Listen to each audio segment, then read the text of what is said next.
chaud.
Hoist the colors.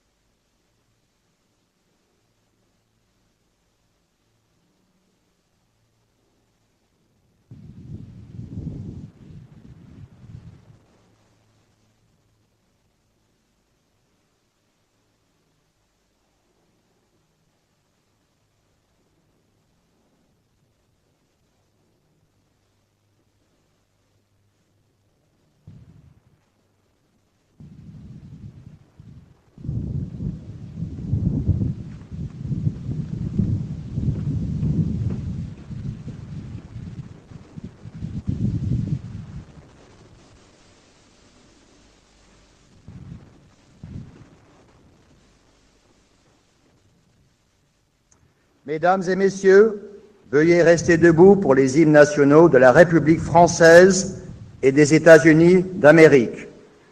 Please remain standing, ladies and gentlemen, for the national anthems of the French Republic and of the United States of America.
Les 3 C-130 des forces aériennes des États-Unis d'Amérique suivent les appareils de l'armée de l'air et de l'espace qui viennent de nous survoler.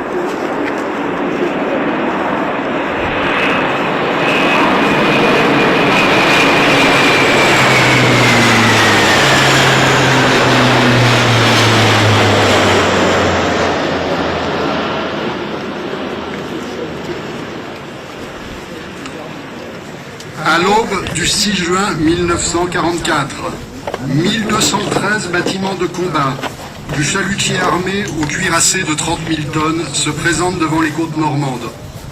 L'essentiel de cette flotte de guerre est britannique et américaine. L'effort des deux grands pays anglo-saxons est épaulé par celui de la Marine royale du Canada, mais aussi des marines européennes subsistant après les désastres du début de la guerre, norvégiennes, danoises, polonaises et surtout néerlandaises et françaises. Environ 3500 navires de débarquement de tout type accompagnent ces bâtiments de combat et vont acheminer les troupes vers les plages. À 4h55, les troupes d'assaut américaines, embarquées dans les chalands depuis presque une heure, quittent les transports de troupes de la force U de l'amiral Moon, mouillés à 18 km au large, et entament une traversée d'1h30 qui va les mener sur la plage. À 5h40, le bombardement naval de la force d'appui-feu de l'amiral Biot écrase les défenses côtières. À 6h, les bombardiers B-26 de la 9e Air Force déversent 4400 tonnes de bombes sur la côte. Enfin, les chasseurs bombardiers P-47 et les chalands d'appui-feu saturent la côte avec leurs roquettes. Le groupe de bombardement Lorraine tend un écran de fumée protecteur entre la côte et la flotte en volant à 50 pieds au-dessus des vagues. 6h30, heure H. Les 600 hommes de la première vague du 8e régiment d'infanterie du colonel Van Fleet de la 4e division d'infanterie s'élancent à l'assaut de Utah Beach. Ils ont eu un peu de chance. Les chalands de débarquement accostent à 2 km au sud de l'endroit où les troupes américaines sont censées débarquer, sur une étendue de plage moins bien défendue que prévu.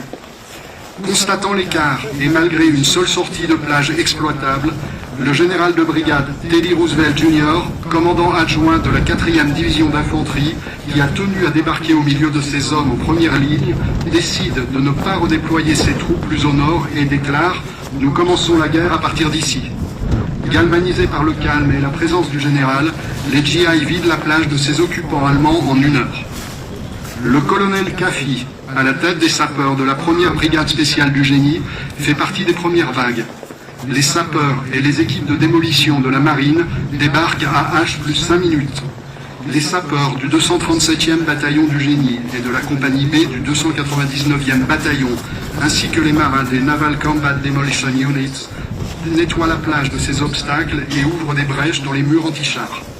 Vers 9 heures, le général Barton, commandant la 4e DI, débarque sur Utah Beach et envoie au général Bradley le message suivant. Plage nettoyée, route en construction, peu d'opposition. Dès la fin de matinée, la jonction avec les parachutistes de la 101e division aéroportée est réalisée. En fin de journée, 23 250 hommes et 1700 véhicules ont débarqué sur cette plage. Le débarquement sur Utah Beach est un succès complet. Les unités de l'armée de terre déplorent cependant la perte de 591 tués, blessés et disparus, et la marine compte 278 pertes. Monsieur Lecornu, ministre des Armées, va remettre la distinction de chevalier de la Légion d'honneur à Monsieur Donald Carter, vétéran du 44e bataillon d'artillerie de la 4e division d'infanterie, qui a débarqué sur cette plage le 8 juin 1944.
Monsieur Donald Carter, au nom du président de la République, nous vous remettons les insignes de chevalier de la Légion d'honneur.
Allocution de Monsieur Deval-la-Vieille, maire de Sainte-Marie-du-Mont.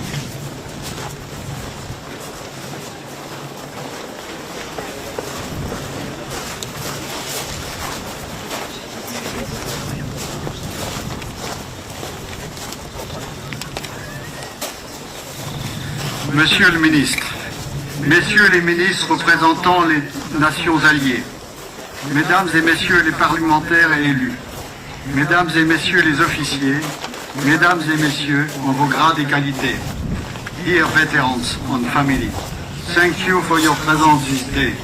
Thank you for your action and sacrifice during the World War II. Many respect and gratitude for you.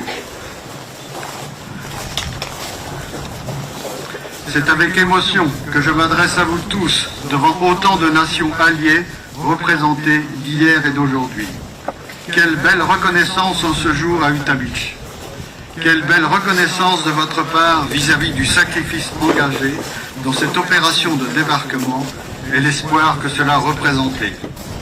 C'est très important pour nous d'être tous ici présents pour ce 81e anniversaire. Je tiens à remercier toutes les personnes qui ont travaillé à l'organisation de cette cérémonie. Je veux aussi remercier les personnes qui veillent sur ce lieu toute l'année et qui en conservent son esprit de respect et de gratitude depuis sa création. Depuis le début de l'organisation de cette cérémonie, avec le comité du débarquement, nous voulons donner une place plus importante aux marins danois. Combien leur engagement a contribué au succès du débarquement, comment ces hommes qui ont mis leur idéal de liberté avant même le choix de leur pays. Depuis 1984, date de la mise en place de leur monument, nous entretenons une vraie reconnaissance et amitié avec les Danois, que nous tenions à partager avec vous aujourd'hui. C'est aussi un anniversaire particulier, le 80e anniversaire de ce monument à votre gauche, dédié et érigé par la première brigade du génie. Nous le devons au colonel Kefi, son commandant, qui avait dit « Impossible de repartir sans laisser un lien de mémoire pour tous mes hommes morts ici ». Ce monument a été inauguré par sa brigade le 11 novembre 1944 et le 6 juin 1945 avec les autorités civiles et militaires de l'époque. C'est vraiment la base de Utah Beach et un premier hommage à quelques semaines de la fin de la guerre. Dans la crypte sont inscrits les noms de 422 disparus pendant l'opération de débarquement ratée Tiger le 28 avril 1944 en Angleterre et les noms des 26 morts le jour même de cette unité. Le colonel Kefi a fait cela contre la volonté de ses supérieurs. Nous lui devons aussi 90 panneaux in honor of qui jalonnent les routes autour d'Utah et que nous espérons bien parvenir à restaurer. Dans le contexte compliqué de notre monde d'aujourd'hui, je terminerai en vous citant la dernière phrase de la lettre de Antoine de Saint-Exupéry, écrite en novembre 1943. Cette lettre est dans notre musée depuis sa rénovation en 2011 et j'y tiens beaucoup. Les 50 000 soldats de mon convoi partaient en guerre pour sauver, non le citoyen des États-Unis, mais l'homme lui-même, le respect de l'homme, la liberté de l'homme, la grandeur de l'homme. Merci de m'avoir écouté, merci de votre présence.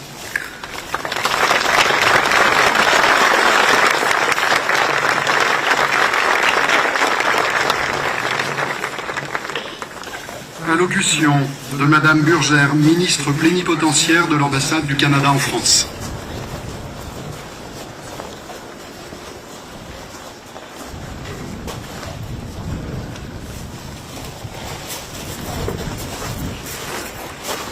Chers vétérans, dear veterans, Monsieur le ministre des Armées, Honorable Secretary of Defense of the United States, Right Honorable Secretary of State for Defense of the United Kingdom, Excellences, Messieurs les attachés de défense, Monsieur le Président du Comité du débarquement, Monsieur le maire de Sainte-Marie-du-Mont, Mesdames et Messieurs les élus et représentants des autorités civiles et militaires, tous en vos grades et qualités, distingués invités, le 6 juin 1944, à l'aube, les plages de Normandie devenaient le théâtre d'un tournant majeur de l'histoire. Les soldats venus de partout, y compris du Canada, était porté par la conviction profonde que certaines valeurs, la liberté, la dignité humaine, la justice, méritent d'être défendues, et ce, au prix de tous les sacrifices. Plus de 14 000 Canadiens ont pris part au débarquement allié et à la bataille de Normandie. À la fin de la Seconde Guerre mondiale, plus d'1 million de Canadiens avaient servi en uniforme dans le plus atroce conflit armé du XXe siècle. Plus de 45 000 Canadiens n'en sont jamais revenus. Ils sont tombés en Sicile, à Hong Kong, dans l'Atlantique, aux Pays-Bas et ici, en Normandie. Un grand nombre d'entre eux n'avaient même pas 20 ans. À la France et à tous ceux qui font vivre cette mémoire, nous disons merci. In June 1944, Normandy became the stage of a collective act of solidarity unlike any the world had seen before. Here, in Sainte-Marie-du-Mont, where our nations once stood, shoulder to shoulder, we honor the courage of those who landed and the lasting bonds their sacrifice forged. Soyons chaque jour à la hauteur de ce sacrifice. We will remember them. Nous nous souviendrons d'eux.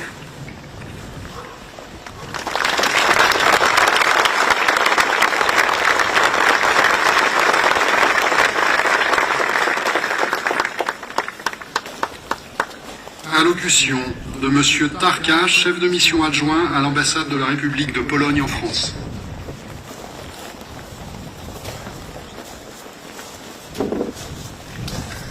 Chers vétérans, Monsieur le maire, Monsieur le ministre, Monsieur le secrétaire de la Défense, chers représentants des forces armées et des administrations à vos titres et qualités, chers habitants, mesdames et messieurs.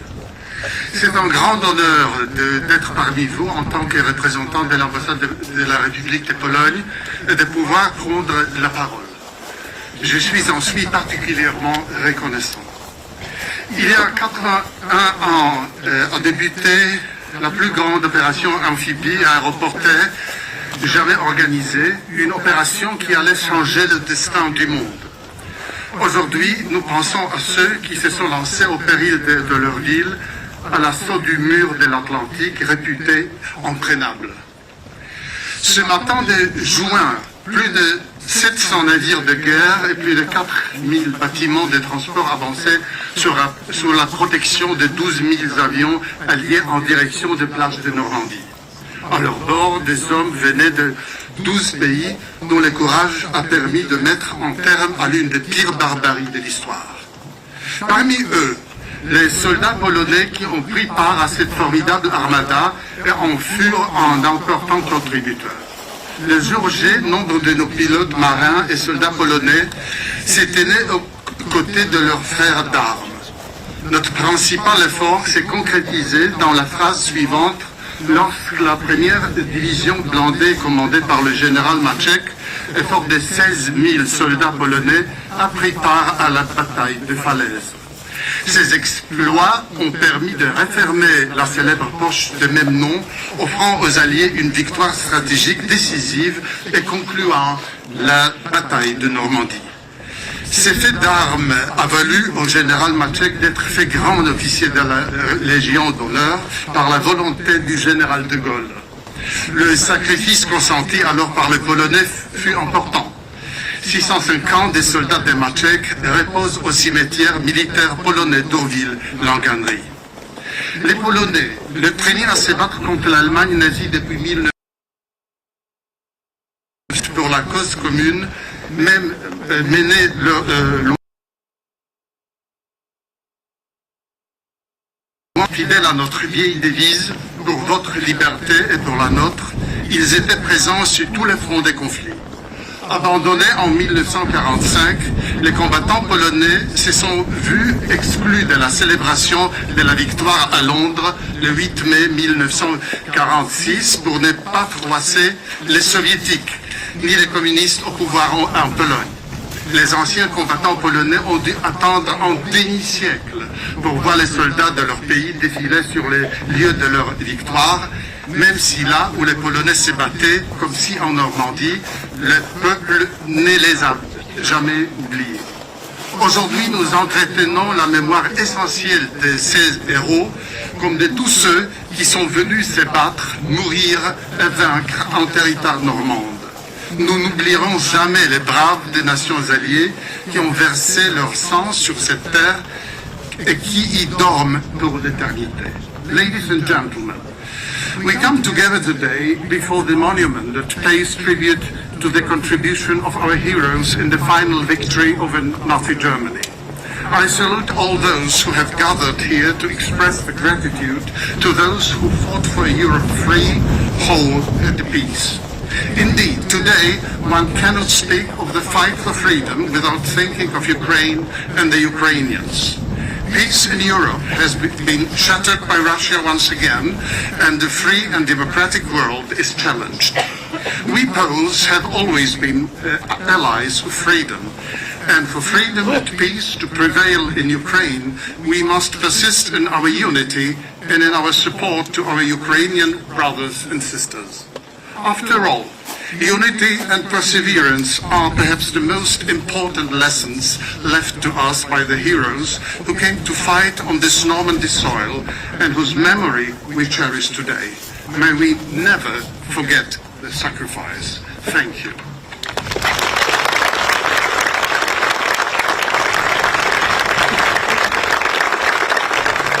Allocution du général de brigade aérienne Reinhardt, attaché de défense près l'ambassade de la République fédérale d'Allemagne en France.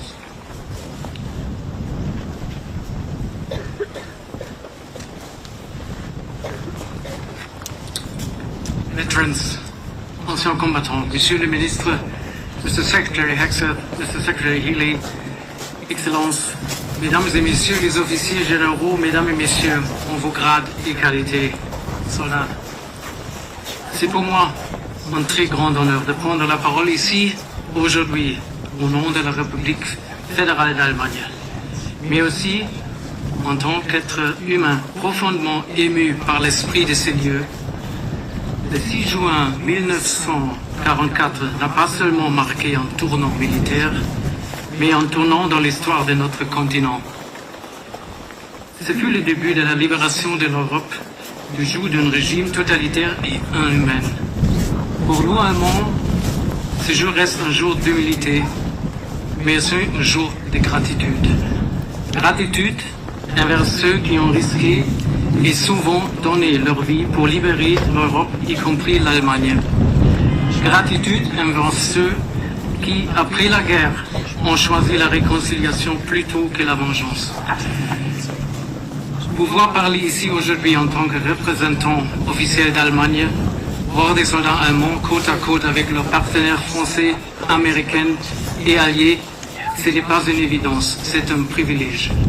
C'est aussi un signe de confiance de la part de nos partenaires, alliés et amis. Je tiens à remercier chaleureusement nos hôtes français. Depuis plus de 20 ans, lors de commémorations, vous accueillez ici en Normandie les soldats allemands. Ce geste montre le sens même de ce qui rend l'Europe si précieuse. La volonté de se réconcilier, même là où l'histoire a laissé des blessures profondes.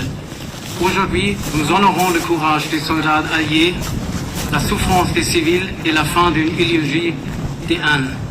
Mais nous pensons aussi au présent et au demain. La présence ici, aujourd'hui, des jeunes soldats allemands est un symbole fort d'un avenir commun, d'un engagement conjoint pour défendre notre liberté, d'une Allemagne profondément européenne, engagée aux côtés de ses partenaires au sein de l'Union européenne et au sein de l'OTAN.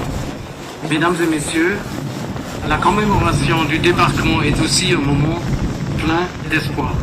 Car cette journée nous rappelle que des anciens ennemis marchent aujourd'hui côte à côte, que le souvenir s'est transformé en devoir que nous acceptons avec beaucoup d'humilité. Thank you from the bottom of my heart. Merci de tout cœur.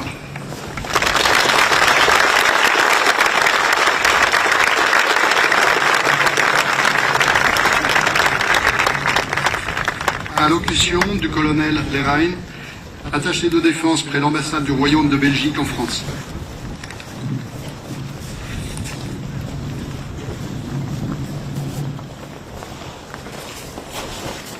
Dear veterans, Monsieur le Maire, Votre Excellence, Monsieur le Ministre des Armées de la France, Your Excellency, Secretary of Defense of the United States, Your Excellency, Secretary of State for Defense of the United Kingdom, Your Excellencies, Ambassadors and Representatives, Vos Excellences les autorités politiques, régionales et locales françaises, Monsieur les généraux et amiraux, Messieurs les attachés de défense, Messieurs et Mesdames les autorités en vos grades et qualités, Messieurs et Mesdames les porte-drapeaux, Messieurs et Mesdames représentants des associations d'anciens combattants, Messieurs et Mesdames. The Belgian Minister of Defense asked me to deliver this message in the name of the Belgian Army and government. Our country owes much, if not everything, to the brave men that risked their lives on this beach 81 years ago. The young men landed here on Utah Beach came from the US. Further to the east, men would land from the UK and Canada. They risked their lives without hesitation, not to restore liberty to their own countries, but to bring liberty to us. To quote from the marching order of General Eisenhower on D-Day, you will bring about the elimination of Nazi tyranny over the oppressed peoples of Europe. We need to realize how exceptional this undertaking was in human history. Not so much from a military point of view, as is often done, but from a political one. The British could have accepted Hitler's peace of the fall of France, yet they chose to fight on, to liberate us from the Nazi occupation. Likewise, the United States could have judged that Nazi imperialism was not their problem, as a vast ocean separated them from its victims. Yet, the United States sent their finest sons to fight and die on this very beach, to restore freedom and democracy to Europe. Every 6th of June, we gather on these beaches and solemnly declare we will remember them. But did we really? Did we remain faithful to their memory? Did we honor their sacrifice? It is time to admit we did not. Over the years, we forgot the primary lessons the brave men of D-Day taught us. Their gravestones remind us that freedom is not a given, that peace without effort does not exist. Yet we, the nations of Europe, chose to neglect these lessons. We dismantled our armies, and in doing so, we lost the capacity to defend liberty and democracy, both at home and abroad. The price of this dereliction of duty is high. More than 80 years after being liberated, the European continent once again witnesses an imperial war of conquest, imposed by a brutal dictator on a neighboring democracy. More European democracies may face the same fate if this dictator is allowed to succeed. If we are serious about honoring the sacrifice made by the Allied soldiers of D-Day, we need actions instead of words. We need to rebuild our military strength, as was the case in 1944. This is the only way to defend democracy and ensure a lasting peace in Europe. Churchill, Roosevelt, and de Gaulle were fully aware of this. They knew that freedom can never be preserved through weakness, never by yielding to the demands of a foreign tyrant, but only through strength. Let us remember these great champions of liberty today, and all the men that risked their lives on D-Day, for the sake of our freedom. Thank you.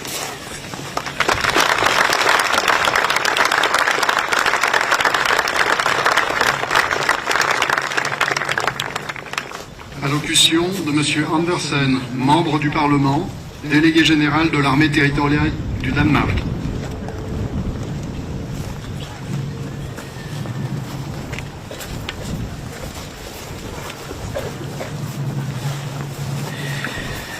Honored veterans, ministers, excellencies, ladies and gentlemen, civil and military officers, representatives, parliamentarians and elected representatives. They came through the night. They came at the break of day. They came to liberate Europe. They came to make us free, to defeat the common enemy. Today we are gathered here to honor those who arrived on these shores on the 6th of June 1944, determined to liberate Europe from the Nazi occupation, determined that we should regain our lost freedom. We honor the women and men from all nations who left their families and came to aid of Europe when we needed them the most. Among them were more than 6,300 Danish merchant seamen, more than 800 of whom were here that day, as well as Danish pilots and soldiers from Denmark who served and died alongside their allied partners. We honored them and the sacrifices they made. Together, in their thousands, they fought on land. In their thousands, they fought from sea and air. In their thousands, they died on land. Or in their thousands, they died on the beaches and in the sea. We have all seen recordings and movies about D-Day. We have read books and seen documentaries about the event on this very beach. Nevertheless, we cannot imagine the horror and reality for those who participated on that day. The event of that battle will forever be a part of our history. The soldiers, the sailors, and the airmen who were there and survived never forgot those days. Those who lived and those who died, and neither will we. Just a month ago, on the 5th and 8th of May, Denmark and France celebrated the 80th anniversary of the end of World War II. When all our nations were honored and remembered the thousands of men and women who played their part in the war and in the resistance, among them the many who paid the ultimate price. They all deserve their place in history. We remember them all, the soldiers, the sailors, and the airmen. We remember their sacrifice. We commemorate their bravery. We remember the fallen. To us, although not to themselves, they were all heroes. Ladies and gentlemen, today is a day of remembrance and gratitude. Today we remind ourselves of the price of freedom. And today we pray that history will never repeat itself. As Commissioner to the Danish Home Guard, it is both an honor and humbling to be standing here on Utah Beach among representatives of those nations who, through the will of their people and bravery of their servicemen and civilians, offered so much to make Europe free. Together, may we remember the servicemen and women who paid the ultimate price 81 years ago and express our gratitude to them, one and all. They came in their thousands, the rest here in their thousands, lest we forget. Thank you.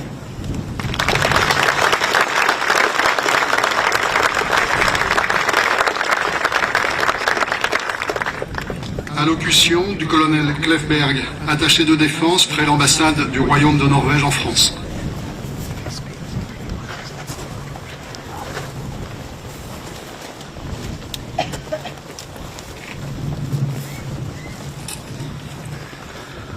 Dear veterans, chers vétérans, ministers, secretary, generals and colleagues, ladies and gentlemen, dear friends. It's a great honor to be here at Utah Beach with you today on the 81st centenary of D-Day, representing the Minister of Norway, the Defense Minister of Norway, in the commemoration of the historical turning point on 6th of June 1944. President Roosevelt explained the U.S. declaration of war in a telegram to Minister Churchill on the 8th of December 1941, after the attack on Pearl Harbor. He explained it like this. Today, all of us are in the same boat with you and the people of the Empire. And it's a ship which will not and cannot be sunk. The monument on Utah Beach is a permanent reminder of the landing and the bonds that united the Allies in the battle against the Nazis during World War II. It reminds us of our common struggles and the importance of cohesion and solidarity while facing the threats that we cannot defeat alone. These qualities are not less important today than they were 81 years ago.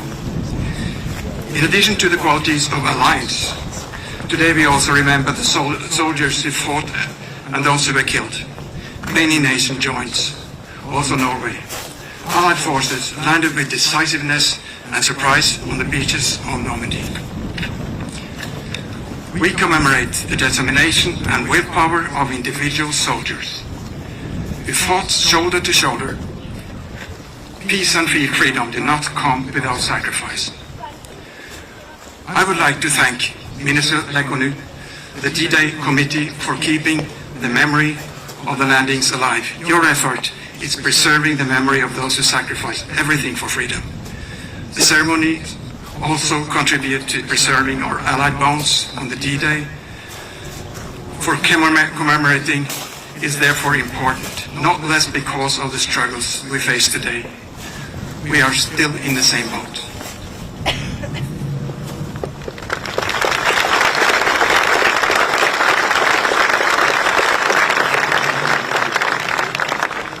Allocution de Monsieur Versteeg, ambassadeur du Royaume des Pays-Bas en France.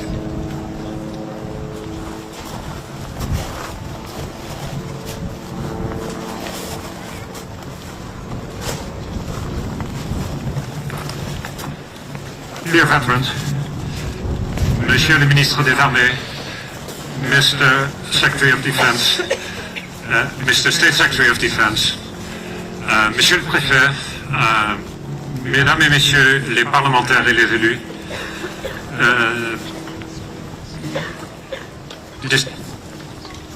ladies and gentlemen, today we stand here on sacred ground, a place where 81 years ago thousands of young men gave their lives for something bigger than themselves: freedom, democracy, and peace. Among them were also Dutchmen, pilots, Marines, resistance fighters, who fought shoulder to shoulder with their allies for a free Europe. Without American commitment, support and cooperation, that liberation would have been unthinkable.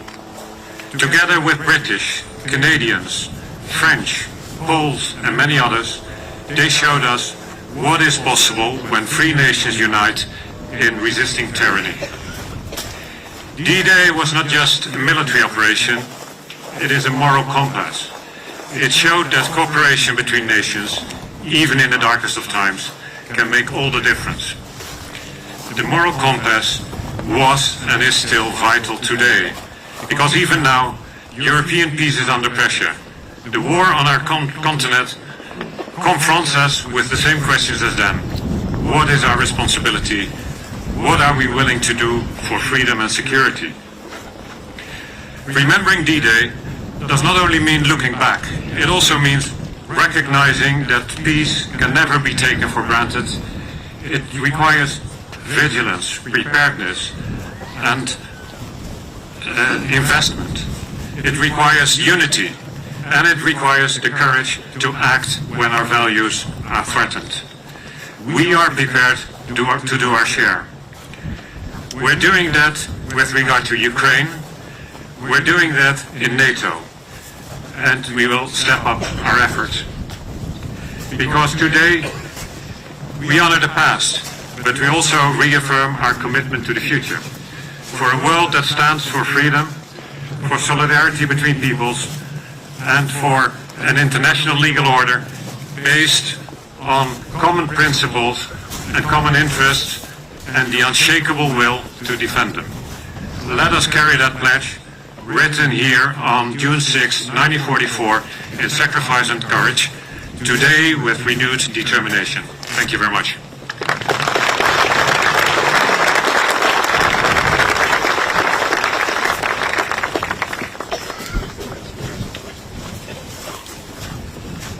Allocution de Monsieur Hillet, secrétaire d'État à la Défense du Royaume-Uni de Grande-Bretagne et d'Irlande du Nord.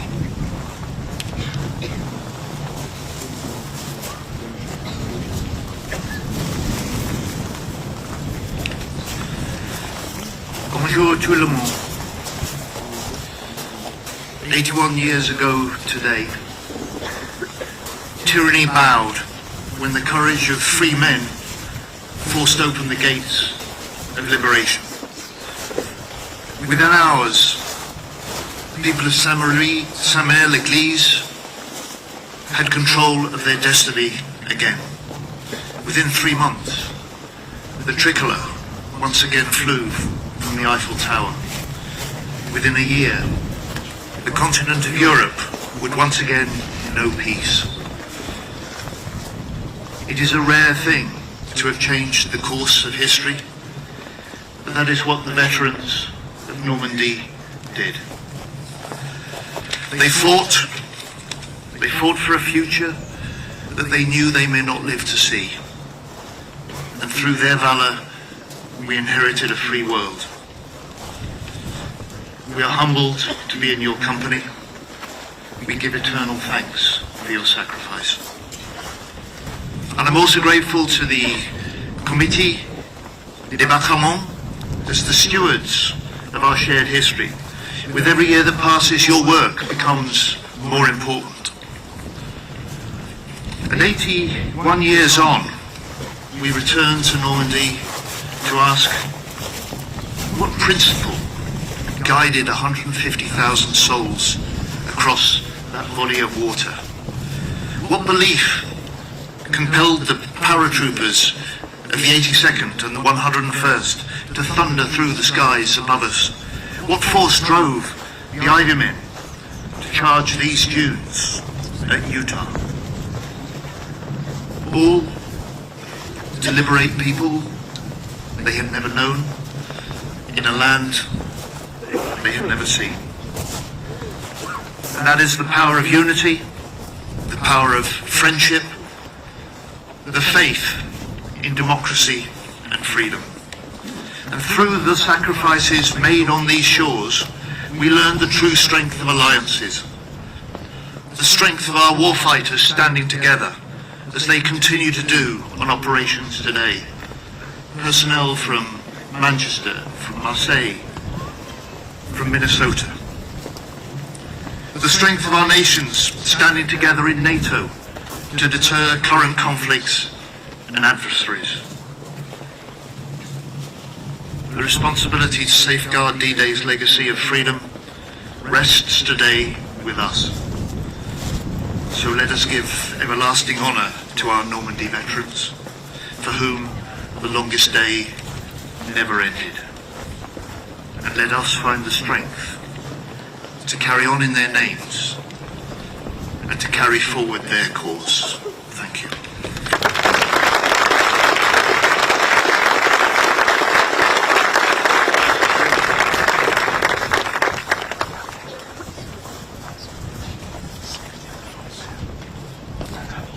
Allocution de Monsieur Exet, secrétaire à la Défense des États-Unis d'Amérique.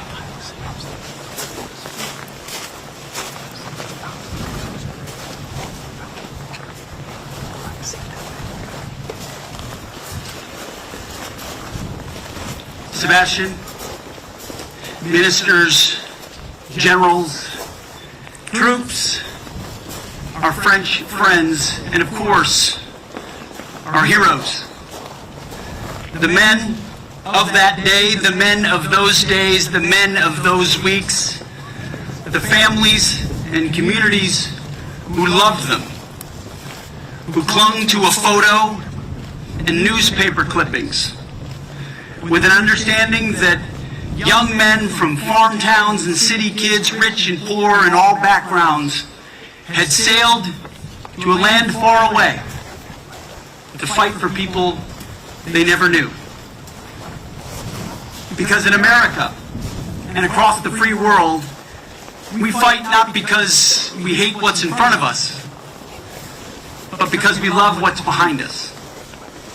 It's a special kind of love. A love that recognizes and understands that it requires sacrifice. You see, when I think of June the 6th, all I think of is the price of freedom.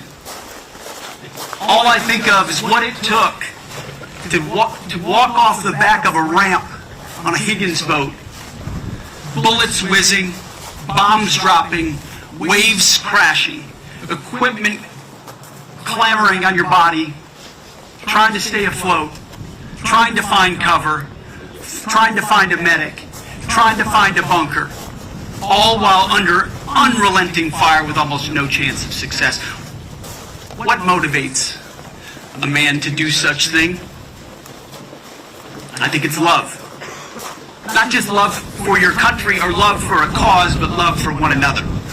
Which when you ask those men, they remember the man on their right and on their left. They remember the nurse that cared for them. They remember those that rest here, who we honor today, who we will never forget. You see, their legacy is a gift to us. And the question is, what will we do with it? Will we live worthy of it? And today I think it's a moment to ask all of ourselves the very same question. Could I do that? Could you do that? Could we do that? Could our countries muster that? Do we believe in ourselves enough to invest in ourselves, to project power, to defend freedom, and deter war? That's our question. That's our job at every level, from the Secretary of Defense to the Minister of Defense in France and the UK, NATO, and across the world. But also down to each family, each parent, each community, each school, each church. Are we raising up young men and women who understand the price of freedom, who understand that history is not over, who understand that there's goodness and there's brotherhood and there's things worth fighting for? But in order to cherish and have those things worth fighting for, you have to be willing to stand for them when it matters the most. So I want to thank all the troops here today from all countries, the flags behind us, the coalition that continues to this day, our friends in France who continue, as you drive through these beautiful towns, to wave American flags, to wave British flags, to wave Canadian flags, because they have not forgotten. And may we as leaders, as troops, and as citizens never forget ourselves. Long live the American Republic, long live the French Republic, and may God bless the heroes of June the 6th. Thank you.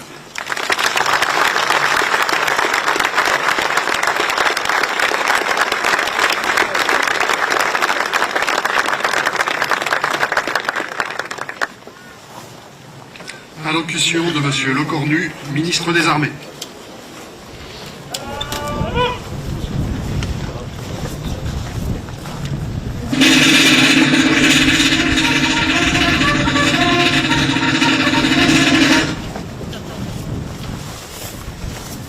Chers vétérans, messieurs les secrétaires à la défense des États-Unis et du Royaume-Uni, cher Pete, cher John, mesdames et messieurs les représentants des autorités civiles et militaires, nationales, internationales et locales.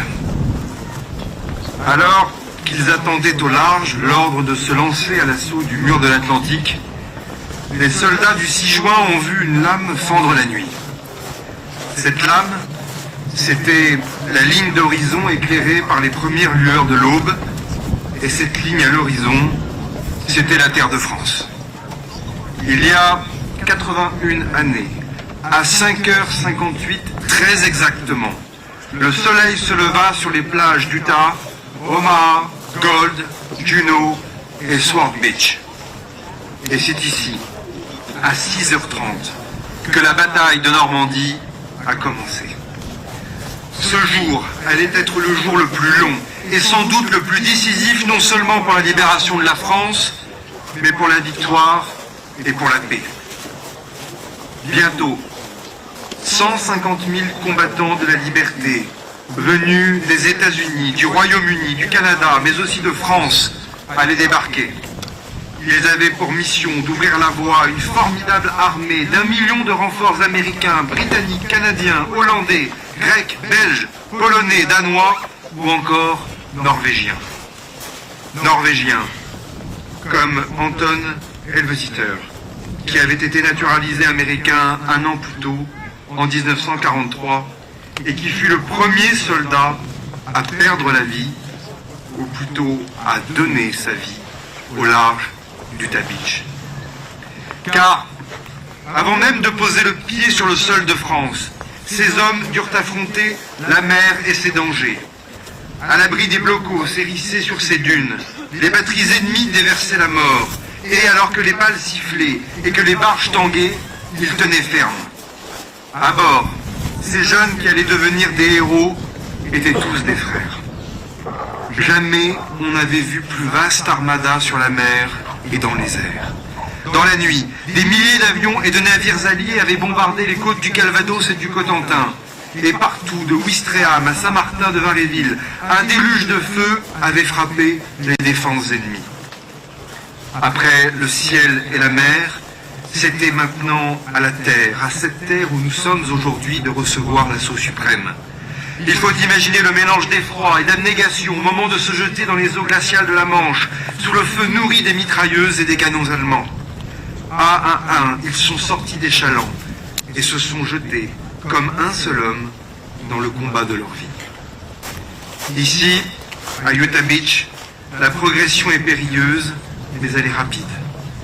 Appuyés par les chars Duplex Drive, les jarristes américains s'emparent des positions ennemies. À 7h30, les soldats du génie avaient levé les principaux obstacles. Et à compter de midi, les forces débarquées ont opéré la jonction avec les troupes parachutées. La situation est beaucoup plus difficile à Omaha-la-Sangrante, où la résistance des forces allemandes, plus qu'ailleurs, est farouche. Sur l'ensemble des plages, plus de 3000 jeunes hommes périssent ce jour-là, leur sang attaché aux plages, et cette marque est inscrite à jamais dans notre histoire.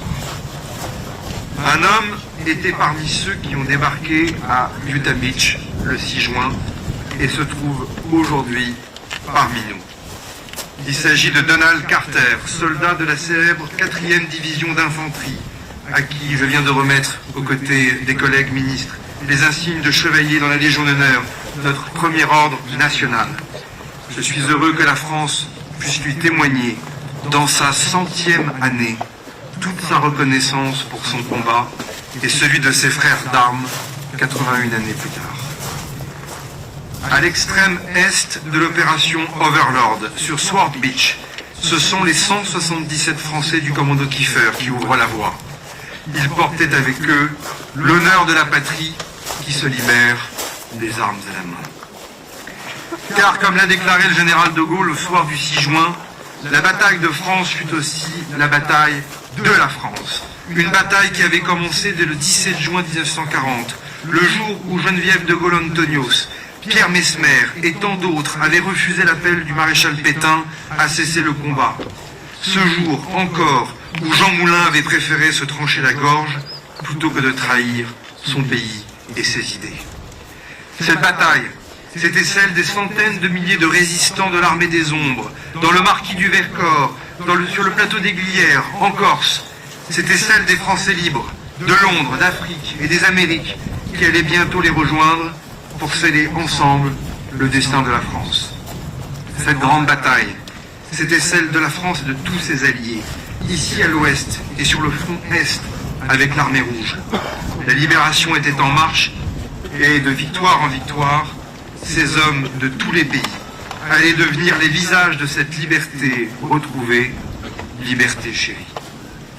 Ils étaient jeunes, ces libérateurs. La plupart avaient à peine 20 ans. Et pourtant, leur courage de loin dépassait leur âge.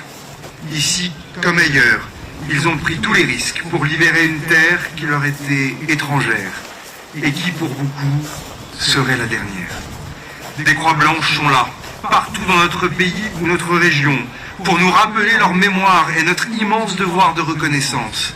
Par leur sacrifice et leur don total, ils ont vaincu le nazisme, libéré les camps de la mort et, comme en ce matin du 6 juin, ouvert l'horizon. Ils ont franchi ce mur de l'Atlantique qu'Hitler croyait invincible.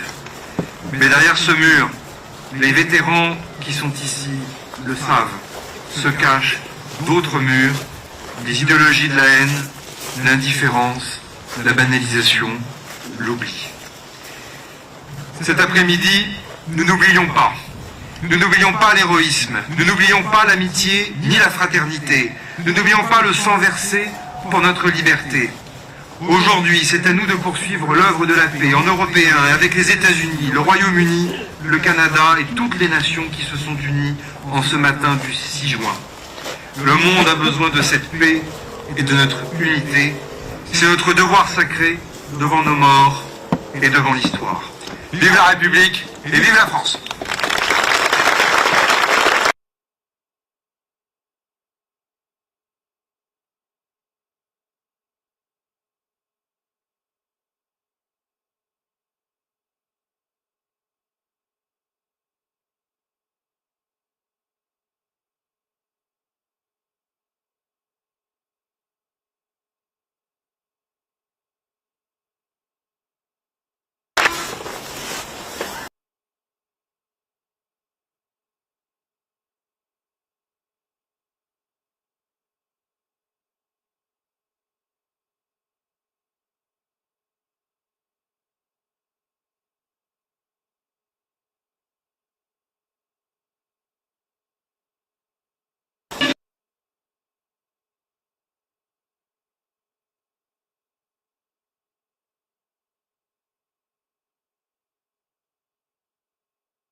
Au monument de la 90e division d'infanterie, dépôt de gerbe par M. Kleindl, vétéran américain de la 90e division d'infanterie, et par Mme Magriff, veuve d'un vétéran américain de la 90e division d'infanterie.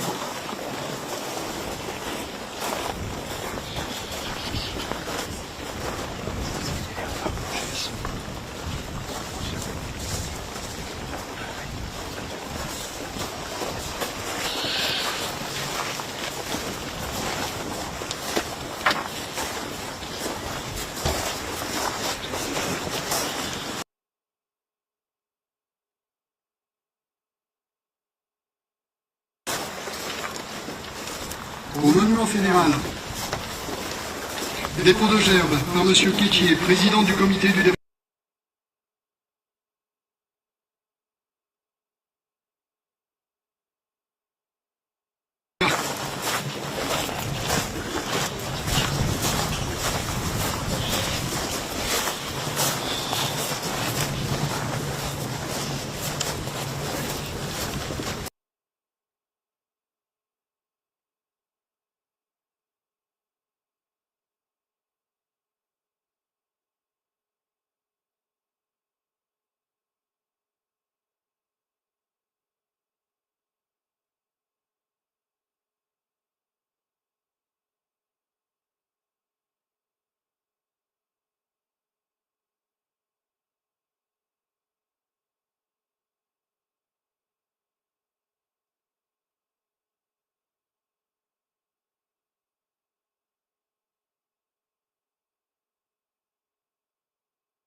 Dépôt de gerbe par le général de brigade aérienne Reinhardt, attaché de défense représentant la République fédérale d'Allemagne.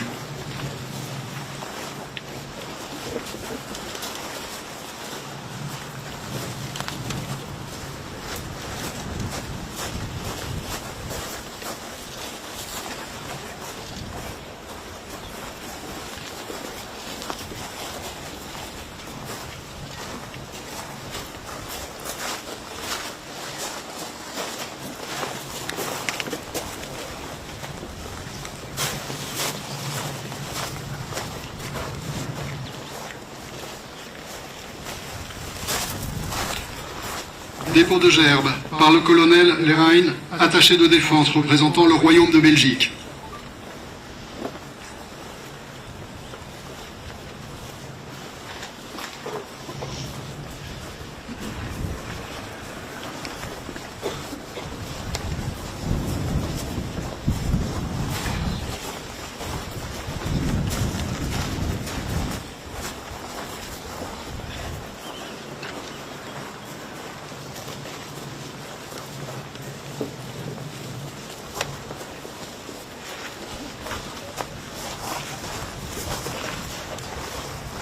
Dépôt de gerbe par M. Andersen, membre du Parlement, délégué général de l'armée territoriale du Danemark, représentant le Royaume de Danemark.